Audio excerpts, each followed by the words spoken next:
Jay here, Stretford Paddock. This is Paddock Live. That is Joe Smith. That is Jose Mourinho. We're going to be talking about the special one a little bit later. We're also going to be talking a little bit about managerial sort of shenanigans when it comes to Manchester United. I know it's boring, but we've got to talk about what the press is saying. So we're going to talk about that. Also, we'll have some quotes ahead of Manchester United's epic clash in Turkey against Jose Mourinho's Fenerbahce. So make sure you are getting involved in the chat in the comments and hit that like button. And also, while you're there, if you're not doing it already, give us a subscribe. How are we, Jose? I'm very well, thank you. I'm too hot.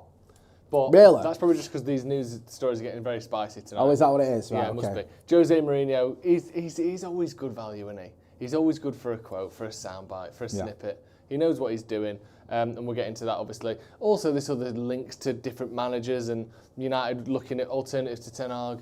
I just hate it. I'm sick. I'm so sick of it. Especially after we've just won. You've always stuck up for the manager. Yeah, I like that about you. You've always been very, sort of defensive of Ten Hag. And I get fed up with it. I get fed up with having to talk about it all the time. But if we just said, right, we ignore it, we'd literally be ignoring 90% of the Manchester United news. And then people going, why are you not talking about what these articles saying that the manager's going to get sacked or that United are looking at bringing someone else in? So, thank you. So we just report what everyone is saying. And you can get involved in the chat in the comments because we will give you our opinions on it. Yeah. And I want you to give us your opinions on it as well. Loads of people in the chat in the comments. Good to see you all. Usual suspects: Chris Griffith, Santa Notch, Ross Murphy, Jed's Dead Baby. Make sure you're Colin Coupleditch, Robert Tater. Right, let's get into it. What's going on here? What are you laughing at? Robert Tater. I'm sure that's his name. Is it Robert Tater? Yeah, Robert Tater. Tater's a fantastic name. Tater. It's like Gator, but I'm with thinking like potato. Well, no, it's Tator. Oh, right. Tater, sorry, Tater, wasn't it? Tater. Did you say Gator? Yeah. Yeah. Dictator. Dictator. Which sounds weird when you separate. Illuminator. Very nice. Yeah. Castrator. Plumber. No. Right. Caught me at what? Caught me at the Barca wasn't me. Is this a Shaggy line? Xavi. What? No. You didn't see that. I turned around and said, is that a Shaggy line? And Ethan went, Xavi, Shaggy. Like they're the same thing or sound the same or rhyme. Right. No, not like I said something that I agree with. Yeah, I love the fact that he says absolute bollocks. He's treating you like you're 4 years old. Xavi and Shaggy. Are you about to click a button and there's a Photoshop of his face with Shaggy on it? Not today. I haven't even gone that far. Is that a line in the Shaggy song? No.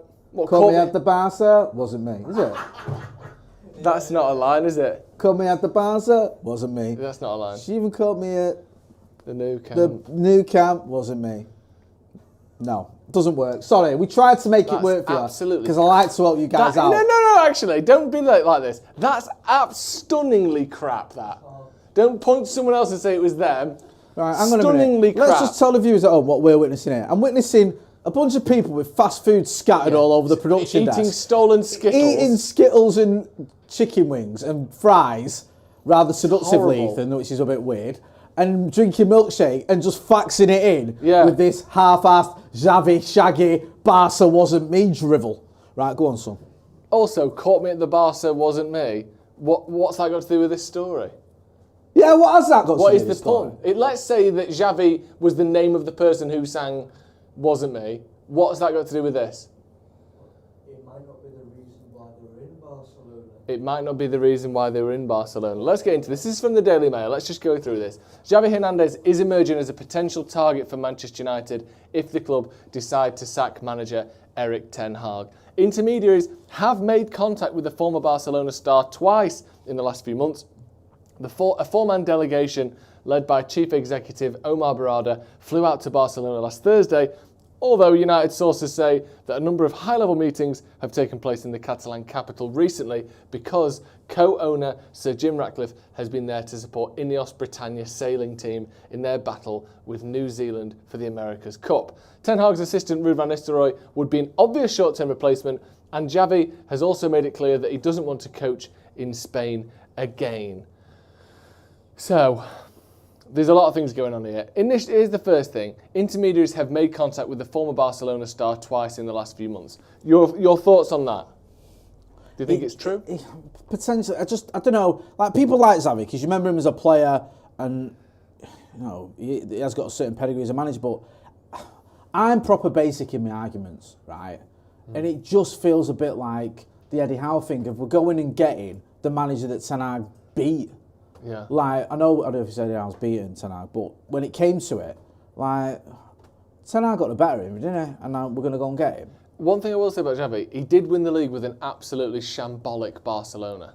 Like this was a team in disarray, selling off large portions of the club. Some of the players in the squad that he won the league with were just mid-table dross, and they capitalised a little bit on Madrid having a bit of an off-season, but they did it. He has won the league with Barcelona. That's a difficult thing to do with the team that they've had. They still had some good players, didn't they? They did, of course. Do you know what I mean? I'm not disputing what you're saying, but they still had a lot of good players. Yes, they might have had a few that weren't at the sort of levels we'd associate Barcelona with. Yeah. But there's still some world-class players in that team. Mm-hmm. So yeah, he's a good manager. It feels a little bit like you're just getting a star rather than necessarily the right guy. I don't know.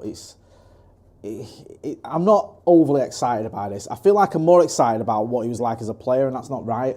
Yes, he's won the league, but I feel like Xavi, it's like, Xavi, he was such a great player. And yes, he's won a trophy at Barcelona, but he left not in a great situation. It was all very weird, wasn't it? It was a bit weird the way he left. And then he wasn't going to go. Yeah, and then they basically pulled the rug out from under him and kind of, well, I don't even know, just took the piss out of him, basically. The way that they were going to go back and then they didn't. It was a shit show, to be honest, with the way he left in the end. But I think he was treated a little bit unfairly at Barca. I know Hansi Flick's gone there and they just won 4-1 tonight. He's doing a very good job. So maybe there are levels to this game, as people say. But maybe. Let me know in the chat and the comments, because I almost feel a bit almost on the fence with it. I'm slightly underwhelmed, but if he arrived as a manager, I wouldn't be like, what the hell are we doing? Why have we done this? Yeah. This is a disaster. It's just probably not for me. No, Let me know in the chat and the comments. Santa Notch says it's still a male story. Chris Griffith says, utter bobbins, all this from Sir Jimbo being in Barcelona for some dingy race. Cameron S says, I've been in Manchester for the last week. He's a member of the Academy for 49 months. Thank you for your support. Cheers, for my pilgrimage to Old Sea last Saturday, can't believe I saw more Sparta fans than City fans today. Then again, I can. John Boy's Sykes says, I would take Ten Hag over him any day, lads. And that's saying something. Also, Can Mamati, thank you for your super chat. Geordie Pillin says, Jay got that extra shine on the head. Thank you. Just hit the like button. Let me know what you think. I don't fancy him, to be honest. No. I don't think it really works. And he's got that Solskjaer thing of he did well with his club, and can you translate that to other clubs? Is he a top-level manager, or is he just someone that managed to sort of get it right with Barcelona for a little bit? I don't know if that can be translated to Man United in the sort of pickle we find ourselves in. I almost think that this is bad, and I don't mean to sort of rule out Ten Hag or any other manager, but I almost feel like the manager we have now is kind of almost a stopgap manager, unfortunately. I sort of feel like things are changing around the manager at the minute, and whoever wins the league title with us is probably going to be a manager or two from this one. Maybe not two, but I don't know. I think if you came into United now, you're probably not going to be here when we win the next title, and that's a bit of a shame. But I don't know. I don't see Xavi being that guy personally to turn Man United's fortunes around. What we got next? Jose Mourinho talking about City being charged. Go on, Jay. What you got? Jose. Hang on a minute. I'm begging of you, please don't take my trophy. What tune? Jose. I'm begging of you, please don't take my trophy. This is the worst thing that's ever happened to me. Yeah. Like, genuinely. In my life.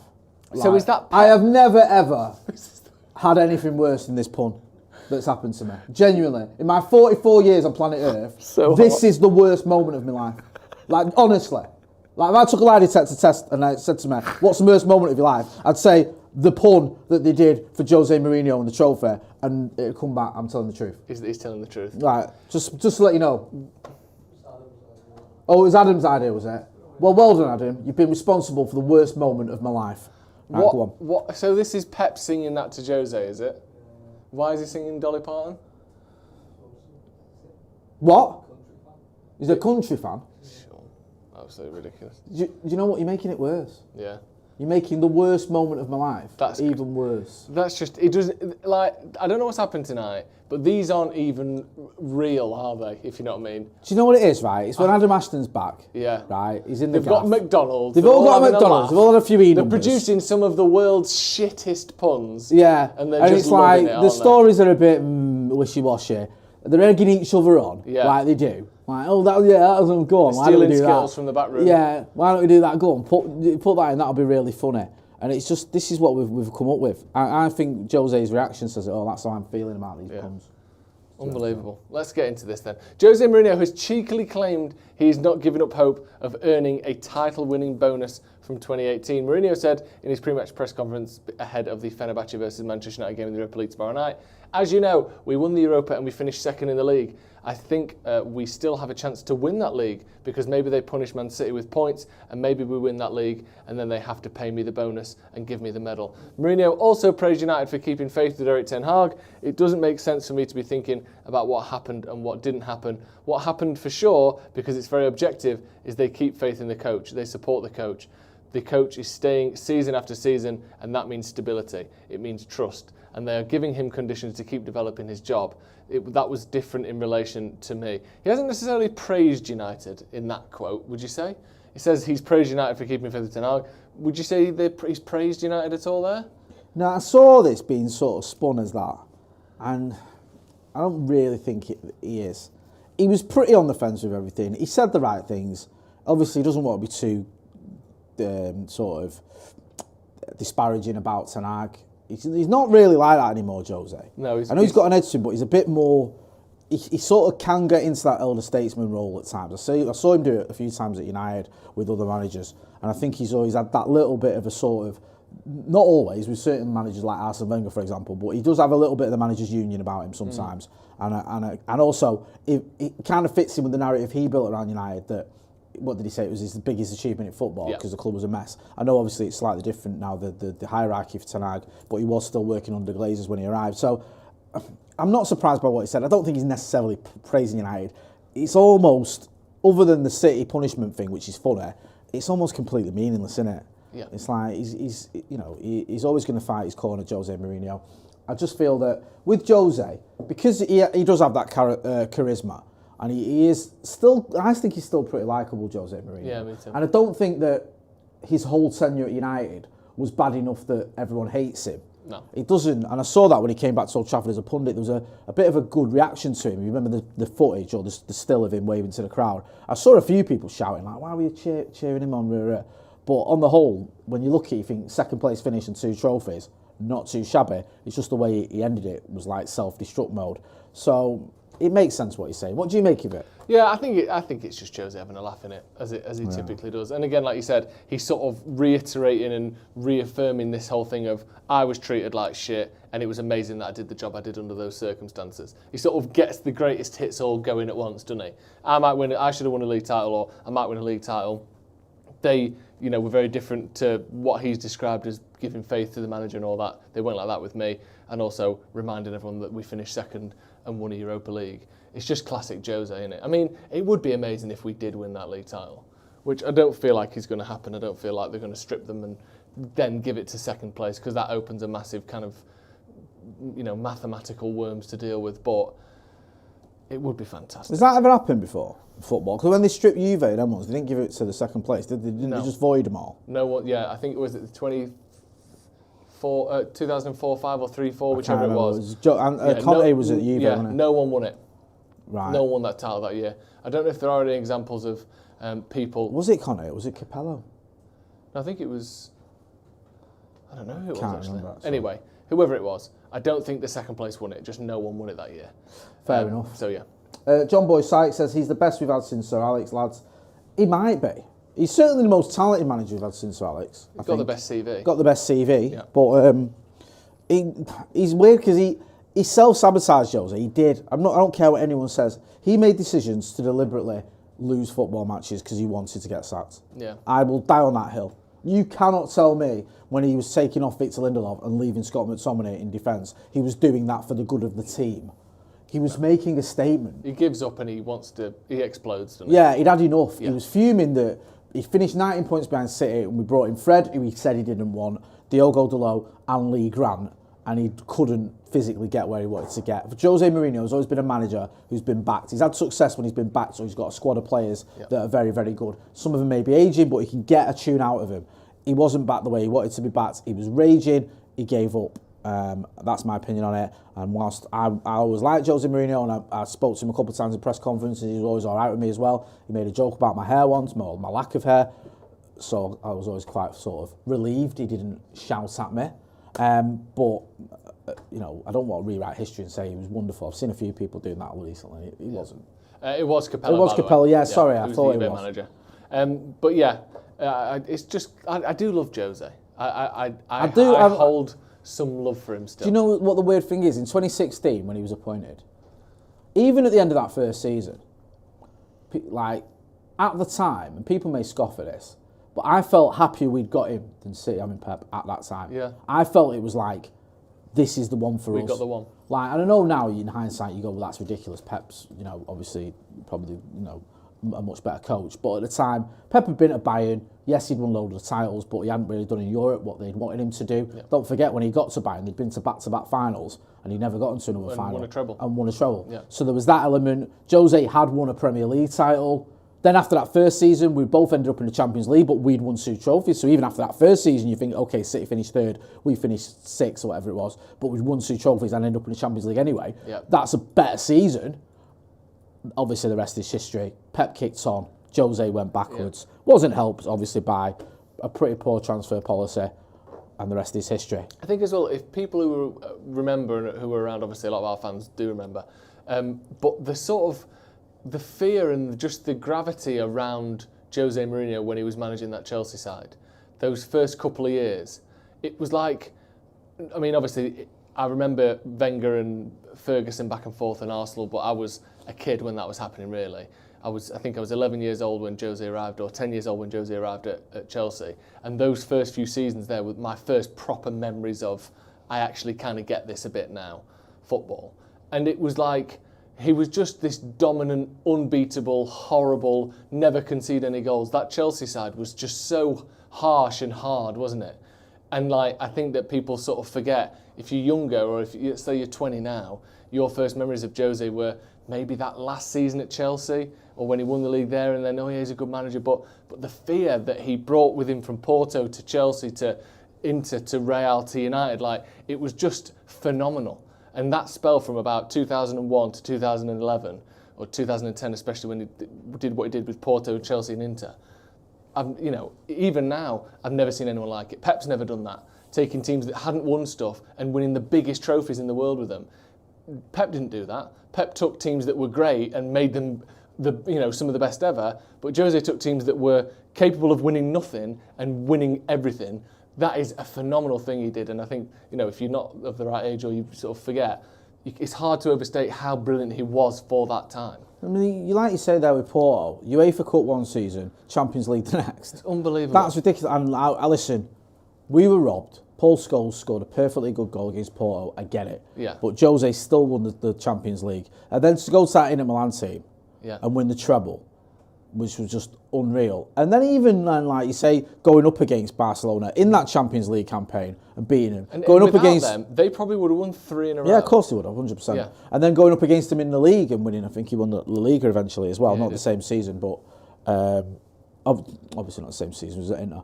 But he won the La Liga with Real Madrid when Barcelona were dominant. And then obviously coming back to England and winning another title. Yeah. And even when that first season at United, when he won those 2 trophies, and yes, we've been terrible in the league, but you thought, oh, he's still got it. Yeah. Second season, we started off really well, 4-0 FC and all the rest of it, and then the wheels came off. Yeah. Such a shame, because I had such high hopes. Me too. You know. Should we move on to our next story then? Go on then, let's do that. This is Antony by Tony. Oh God, why are they all singing? Why is this like the Joker 2, where all of a sudden everything needs singing? Is this a song? What is this? By Tony, he's great. Oh, is this a Frosties thing? Because he's a tiger. What does Tony the Tiger say when he says they're great? Eat Frosties, they're great. Great. Buy Tony. He's great. Yeah, but you've not even done it the right way. Like, Frosty's is loads of R's. Oh, yeah. We've got loads of A's. He does a grrr as a tiger. Yeah, because it's a tiger, isn't it? You've done a great. Great. He's proper Geordified it, hasn't it? By Tony, he's great. Oh, is that why? He's He's not. linked with Newcastle. Shut up. Unbelievable. United have received inquiries from multiple Premier League clubs over the possibility of signing Antony in January. The 24-year-old joined United from Ajax for an initial €95 million. That's just so crazy, isn't it, Jay? That is so crazy, isn't it? For an initial 95 million. We thought that he was one of the best players in the world. We didn't though. Well, me and that you stood here. says that we did. United did, but we stood here or in there talking about him when we were linked and saying about talking about this all the time. The 8 goals and 4 assists, and we were saying, is he good enough for United? Not sure. You were saying maybe it's his defensive capabilities that makes him 90 million. No, we didn't say 90. None of us said that. This is before we bought him. But then to spend that amount of money on him, it's just insane. It just is. Yeah, and listen, I hate talking about Antony because I feel like people go, oh, Jay, you've got an agenda against Antony. I haven't got an agenda against Antony. But when a story comes up about Antony, and I'm going to give you my view on him, my view on him here is he isn't good enough for Manchester United. And I firmly believe the manager knows that. Yeah, the manager didn't give him 1 minute in the FA Cup final. Like, possibly your last game as a United manager, a must-win game, and you don't give your £82 million signing any minutes. The manager's given him what? A start against Barnsley this season, and that is it, other than a couple of cameos. The manager's give up with him. The manager's looked at him in training and in the first team and gone, he's not good enough. Speaking of that, it's a very particularly phrased article, this, if you can just bring the graphic back up. It says Antony scored just 11 goals in his 2 seasons, whilst this term he's yet to start a game in either the Premier League or the Europa League. So he has started one in the Carabao. Yeah. It's like a strange sort of omission there to make it seem even worse. Either the Premier League, United have reportedly already attracted interest from clubs in the Premier League. Wouldn't it be better just to put, while this term his only start has been in the Carabao? Of course it would, yeah. United have reportedly already attracted interest from clubs in the Premier League. Ajax have also held internal discussions about re-signing the Brazilian international, although reports this week claim that the Dutch club have doubts about a move for their former player. Well, hang on, what's this? United have reportedly already attracted interest from clubs in the Premier League. Yeah. In the English Premier League. English Premier League. For Antony? Yeah. From who? Newcastle. Newcastle, he's made that up because he fluffed the pun. There were links. There were links. A couple of weeks ago, you're going to buy Antony? They might, yeah. For 40 million? Really? Well. That would be amazing to me, that. Seriously. I mean, more power to you if you want. If you want to buy him, he's really good. 11 goals. Think about He's that. not just really good, he's great. He's great. I'd be amazed if he stayed in the Premier League. Yeah. I think, and you know, I saw this story about Ajax and it doesn't sound like they're too keen on getting him back. No. United have just got to bite the bullet, and I think we end up, if we get 40 million for him, amazing. I just can't see it happening. No, I think we'll struggle to get 20, to be honest. I do hate maybe 25. Talking about him, but yeah. Yeah, I feel Daniel Berry says they wanted Elanga for 50 million. Well, it's any old Antony. That was the policy, wasn't it? We'll take Antony or Antony Elanga, anything. Santa Knox says, it's the latest. United spend too much on a terrible player. They can only move on for a free packet of Walkers, or for free or a packet of Walkers. Ross Murphy says, honestly, 40 million for him will feel like a profit. Yeah. It's just crazy. I mean, I don't want to dwell on him too much because when you've not got anything nice to say, maybe it's better not to say anything. Hopefully he'll turn it around. Yes. Should we move on to our next story then? What we got? Core Blimey. Kvaratskhelia. Okay. What's the pun?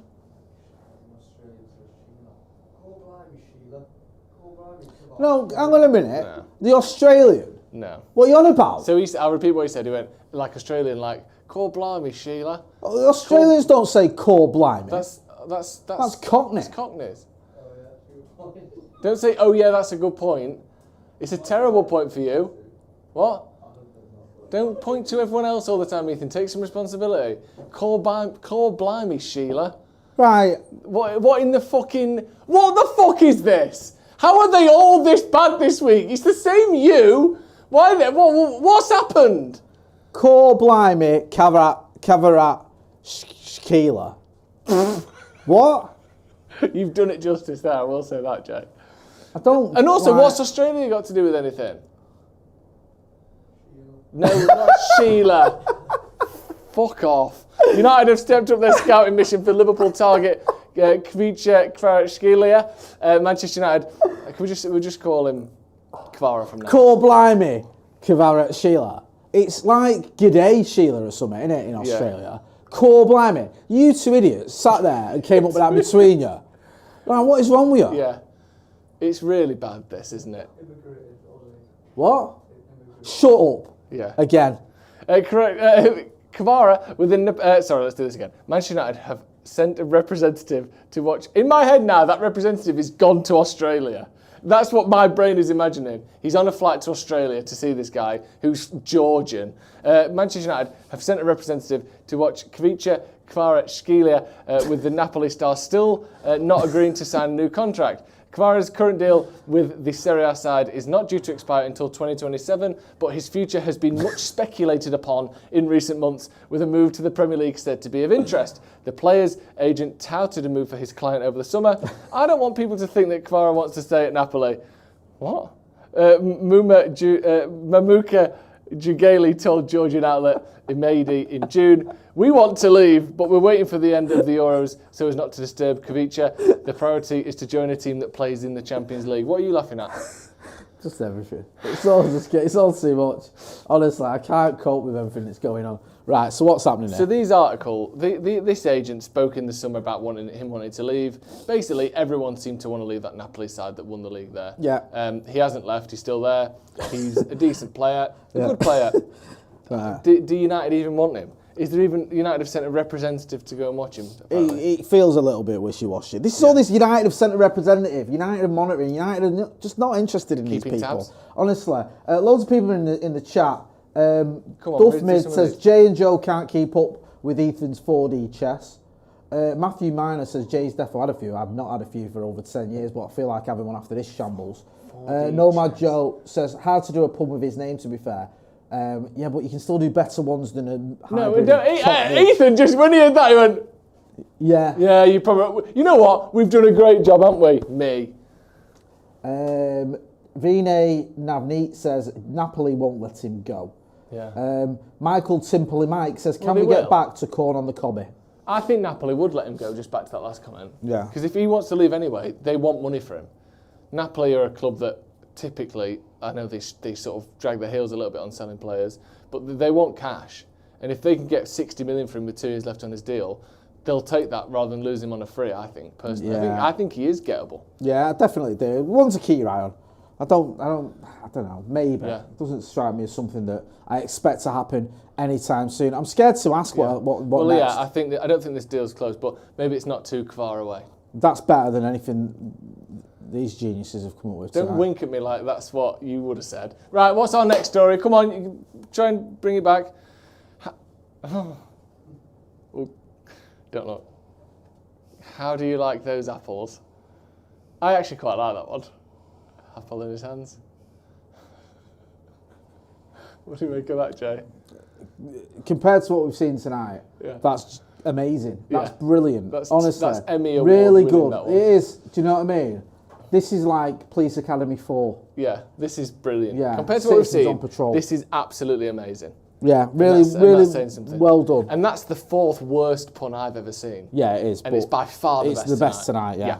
Newcastle boss Eddie Howe would be tempted. Who is writing this? By the opportunity to succeed Eric Ten Hag at Manchester United. Former Manchester United scout Mick Brown told Football Insider, "I've heard he'd be tempted by the opportunity. No matter the situation the club finds itself in, anyone would be tempted by that offer. Howe's current deal at St James's Park runs until 2027, but it has emerged that he would ditch Newcastle for United if Ineos decide to part ways with Ten Hag and the offer came his way." I feel like Mick Brown is just assuming it.